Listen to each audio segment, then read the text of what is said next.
Hi dears, നമ്മളിന്ന് ഉണ്ടാക്കുന്നത് ഓണം സദ്യ special കുറുക്ക് കാളനാണ്. അതിനൊരു നേന്ത്രക്കായ്, ഒരു കഷ്ണം ചേന, പച്ചമുളക്, കറിവേപ്പിലൊക്കെ എടുത്തിട്ടുണ്ട്. ഇപ്പോൾ കായൻ്റെ തോലൊന്ന് പൊളിച്ചെടുക്കണം. ചതുര കഷ്ണങ്ങളായിട്ട് മുറിച്ചെടുക്കുക. ഒരുപാട് കട്ടി പാടില്ല, തീരെ കുറയാനും പാടില്ല. ഞാൻ 4 കയറിയിട്ടാണ് മുറിച്ചിട്ടത്. അപ്പോൾ മുറിച്ച് വെള്ളത്തിലേക്ക് ഇടുക, അതിൻ്റെ കറിയൊക്കെ കളഞ്ഞെടുക്കണ്ടേ. ഇപ്പോൾ ചേനയും ഒന്ന് മുറിച്ചെടുക്കുക. എല്ലാം കൂടെ ഒന്ന് വൃത്തിയാക്കി ചട്ടിയിലേക്ക് ചേർത്ത് കൊടുക്കുന്നു. കുക്കറിൽ വേണമെങ്കിൽ വേവിക്കാം, പക്ഷെ ഒരുപാട് വെന്ത് ഉടഞ്ഞു പോയാൽ ടേസ്റ്റില്ല. പാകത്തിന് വേവും വേണം, തീരെ ഒടിയാനും പാടില്ല. കഷ്ണങ്ങളൊക്കെ ഇട്ട് പച്ചമുളക് ഇട്ടു, കറിവേപ്പിലയും ചേർത്ത് കൊടുത്തു.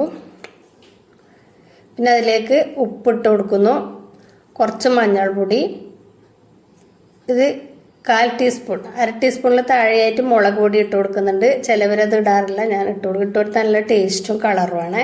പാകത്തിന് വെള്ളം ഒഴിച്ച് വേവിക്കാൻ വെക്കുക. അരപ്പിനായി തേങ്ങ, 2-3 കാന്താരി മുളക്, ഒരു 1/2 ടീസ്പൂൺ ജീരകം, കുറച്ച് മഞ്ഞൾപ്പൊടിയും ചേർത്ത് നന്നായിട്ടൊന്ന് അരച്ചെടുക്കുന്നുണ്ട്. അപ്പോഴത്തേക്ക് കഷ്ണങ്ങളൊക്കെ വെന്തിട്ടുണ്ട്. അതിലേക്ക് കുറച്ച് കുരുമുളക് പൊടി ചേർത്ത് കൊടുക്കുന്നു. കുരുമുളകാണ് ഇതിൻ്റെ ടേസ്റ്റ് അല്ലേ. അപ്പോൾ കുരുമുളകും കഷ്ണങ്ങളും ഒക്കെ കഷ്ണത്തിലേക്ക് പിടിക്കട്ടെ, എല്ലാം ഒന്ന് തിളച്ച് കുറുകട്ടെ. കഷ്ണമൊക്കെ നല്ലോണം വെന്തിട്ടുണ്ട്. അപ്പം എല്ലാം അതിന് പിടിച്ചതിന് ശേഷം അരപ്പും കൂടെ ഒഴിച്ചു കൊടുക്കുന്നു. ചിലവരാദ്യം ഓരൊഴിച്ച് കുറുക്കിയതിന് ശേഷം അരപ്പൊഴിക്കും. ഞാൻ രണ്ടും ഒന്നിച്ച് തന്നെ ഒഴിക്കുന്നു. അരപ്പൊഴിക്കുന്നു, കുറച്ചും കൂടി വെള്ളം ഒഴിച്ച് കൊടുക്കും. നമ്മൾ കുറുക്കി എടുക്കാനുള്ളതല്ലേ, ഇപ്പോൾ ഒരുപാട് വെള്ളമൊന്നും വേണ്ട.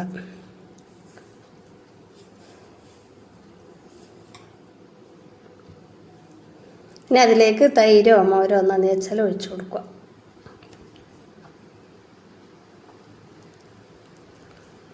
പുളിക്ക് ആവശ്യമായത് കുറച്ച് കുറുകുമ്പം ഒന്നും കൂടി പുളി കൂടും. അപ്പോൾ അതിനൊക്കെ അനുസരിച്ചിട്ട് ഒഴിച്ചു കൊടുക്കണേ. ഇപ്പോൾ മോരൊക്കെ ഒഴിച്ചല്ലേ, അപ്പോൾ കുറച്ചും കൂടെ ഉപ്പ് വേണ്ടി വരും. അപ്പോൾ അതൊക്കെ നോക്കിയിട്ടൊന്ന് ഒഴിച്ചു കൊടുക്കണേ. ഉപ്പും കൂടി ഇട്ട് കൊടുത്തു. വീഡിയോ കാണുമ്പോൾ ഒന്ന് ഇഷ്ടപ്പെടുകയാണെങ്കിൽ ലൈക്ക് ചെയ്യാനും കമൻറ്റ് ചെയ്യാനും സബ്സ്ക്രൈബ് ചെയ്യാനും ഒക്കെ ചെയ്യണേ. വീഡിയോസിലൊക്കെ ഇപ്പം വ്യൂ കുറവാണ്, സബ്സ്ക്രൈബേഴ്സിനൊന്നും നോട്ടിഫിക്കേഷൻ വരുന്നില്ല എന്നൊക്കെ പറയുന്നുണ്ട്. ഒന്ന് പേജിലേക്ക് കയറിയിട്ട് കാണണേ.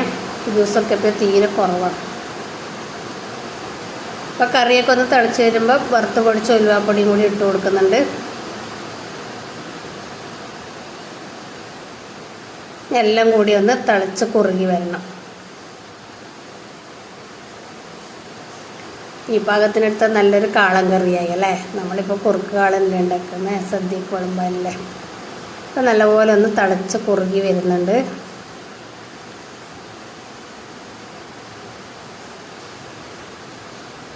അപ്പോൾ ചട്ടി ആയതുകൊണ്ട് ഒരുപാട് കുറുക്കണ്ട, ഒരുവിധം ആകുമ്പോഴത്തേക്കന്നെ നമുക്ക് ഓഫ് ചെയ്യാം. ചട്ടിയിൽ ഇരുന്ന് നല്ലപോലെ കുറുക്കും. ഞാൻ വാങ്ങി വെച്ചിട്ടുണ്ട്.